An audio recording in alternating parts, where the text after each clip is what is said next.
Hi there, welcome to my channel. My name's Claire Z and I do videos on luxury handbags and fashion items. So today I'm really excited to do an unboxing. I haven't opened the box yet and I've just received the box. As you can see here, it is a white box from Rabeanco.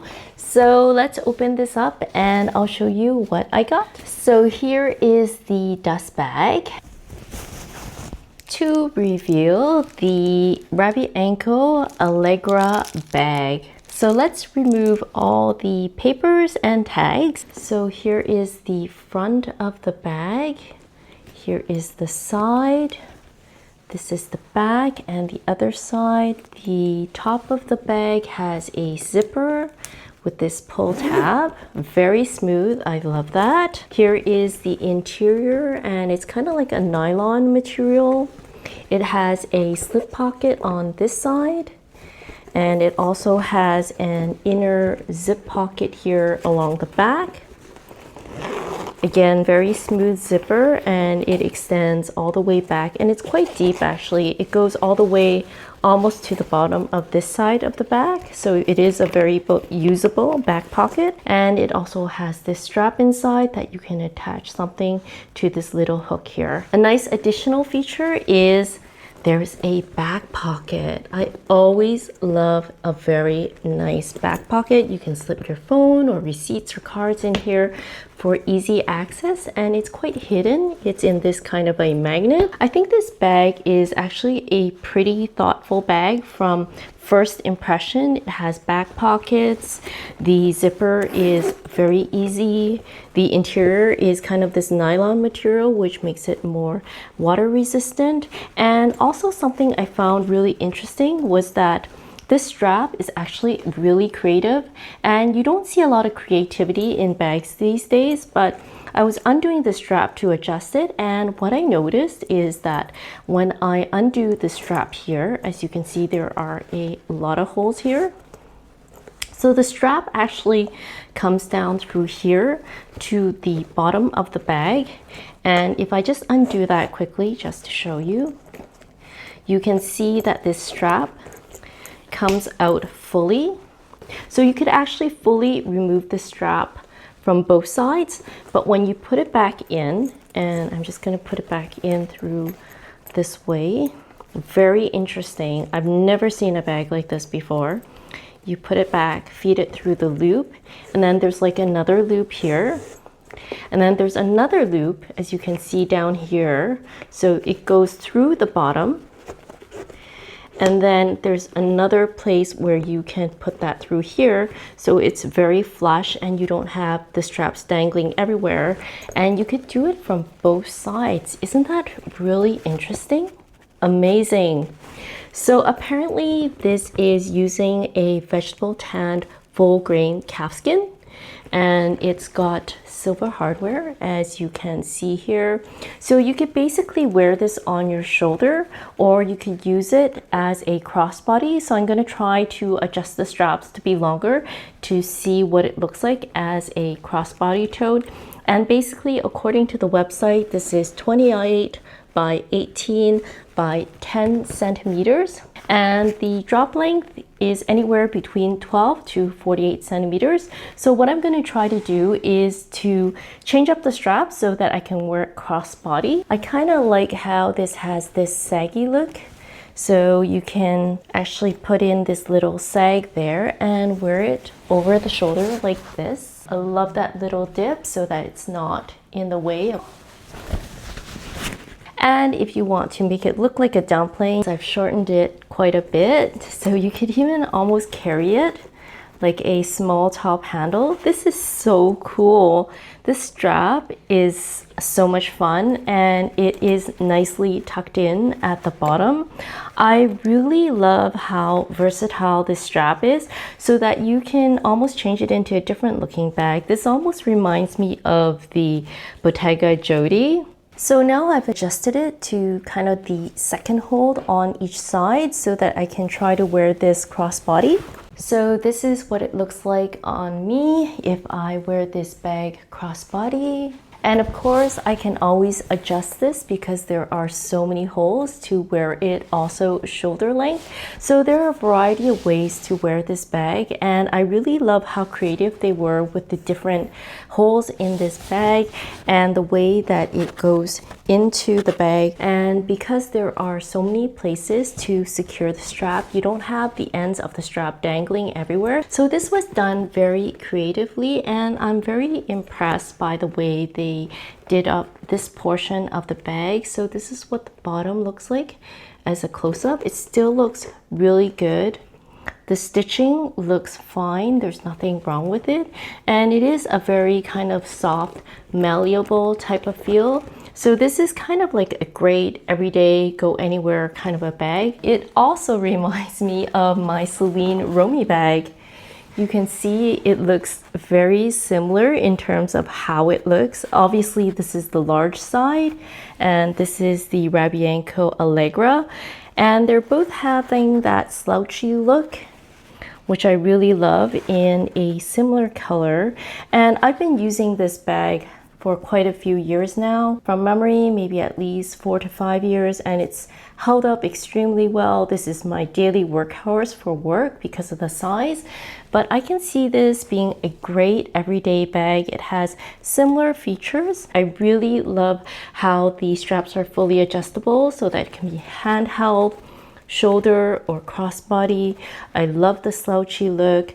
I really love that this also has this back pocket here for ease of access back here, which the Celine Romy doesn't have. It's basically just one zipper. And so if I fully remove that strap, it is just one very long strap. And there's so many ways you can use this strap fully adjustable. And here's the bag without the strap. So depending on how you want to use this bag as a shoulder bag or a crossbody bag, the straps are fully adjustable, and I think this is a very kind of easygoing, toss anywhere, take anywhere type of bag.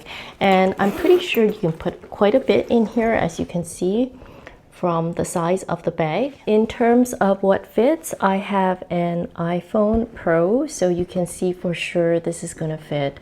This is just so that you have a visual of how big this is. And just to give you an idea of what it looks like stuffed, I'm going to throw in things like my wallet, my glasses, a lipstick, hand sanitizer, and a large set of keys with 2 large fobs. And I have this handle on there so that I can find them easily in my bag. So that's all in there. Zip it up. And this is what it kind of looks like with the items inside. And of course, if you make it slouchy, this back pocket will be more difficult to access because it does kind of lie flat. But if you don't want it to look as slouchy, you could always pull this up to be more rectangular. And now you could put your phone inside this pocket here. So here again is my iPhone 15 Pro, and I can slip this in the magnetic back pocket here that fits horizontally, no problem, and that will also fit vertically, but it's going to stick up a little bit just like that. And so I wanted to talk a little bit about the brand. I have purchased this brand in the past when I was living in Hong Kong. So basically the origins of the brand go all the way back to Milan in the 80s. It was originally a family-run business in menswear and leather accessories. So after a bit of initial success in the mid-90s, they started exporting to East Asia, and the brand later transitioned into becoming a very handbag-focused fashion accessories brand. And hence, I've seen some of their shops in stores in Hong Kong. And actually, a lot of their current clientele are mainly women because obviously they were more focused on handbags. You can find a lot of their direct shops both across East and Southeast Asia. I have seen their shops both in Hong Kong and Singapore. A lot of their bags are pretty soft and they're structured, and I love that the bag is really lightweight. This is pretty important because you don't want to be carrying a bag that feels like a ton of bricks, right? And overall, I feel like the leather does feel durable. Whether how well it lasts over the long term, yet to be seen. But I think the idea is that they do want to retain the integrity of the leather, the softness, and the tactility. And according to the information that they have provided me, most of their materials come from imported Italian leather. I really love some of their designs that they have created, including this one, the Allegra bag. They do have a lot of different creative styles on their website, so I highly recommend that you do have a look at their website. According to their mission, they are really looking to create timeless and highly wearable bags, which is really important because you want these bags to last for hopefully many years before you have to replace them. And they also focus on workmanship and the materials to offer something that is at a reasonable price point. So generally, I would say this is a really approachable price point for a leather handbag that has some styling. They do mention that their leather is all vegetable tans, and basically that the tanning process is a very time-consuming one. And the nice thing is that there isn't much additional coating because they really want to retain the original look and feel of the leather, which I can kind of feel, which is quite nice because a lot of the bags these days have a lot of coating. I'm not saying it's a bad thing, but if you prefer something that's a bit more tactile, that is closer to the original look and feel of the original leather, I would say this does this very well. I would say the only con to that is that, as with other natural leathers, if there are any scratches or spots or changes in texture over time, but it's also the beauty of natural leather. So overall, I think this is a good value for money bag if you're looking for something that has relatively nice leather. It has a nice style. I really love the adjustability of the shoulder strap, and this just seems like a very practical bag, just kind of easy grab and go. And I'm really looking forward to using this bag and seeing how it wears over time. If you're kind of over the paying too much for a bag, which I totally am, and you are looking for affordable option, I think it is worth looking into this brand. It's a lesser known brand, but you do get reasonable quality for the price, and I think their styles are pretty practical, and I would have to give them a lot of points for the creativity. Honestly, I have never seen a bag create a shoulder strap where it intertwines towards the bottom and makes it flush for the adjustability. So I do give them a lot of credit for their creativity to kind of improve the bag, not only in styling but in usefulness. I mean, a lot of these luxury brands, I just feel like they're repeating the same thing over and over and over again. So this was a breath of fresh air. So if you are interested in their bag, I'm gonna leave links down to their website down in my description box below. If you subscribe to their website, they will give you 15% off of your first order. So definitely have a look, and if you do see anything that you like, you can try out one of their bags. I think the pricing is really reasonable, and in a day and age where I think a lot of us are really just sick of the overly highly inflated luxury bag prices that are not delivering on quality, I definitely think this is worth checking out. So thank you again so much for your time in watching this video. For full disclaimer, I was sponsored and gifted this bag from Rabeanco. So thanks Rabeanco for sharing this bag with me, and I look forward to trying to use this bag on a day-to-day basis, and we'll see how it goes. So thank you so much for your time. If you have any other questions or comments, please feel free to leave them down below, and I look forward to seeing you again next time. Bye bye now.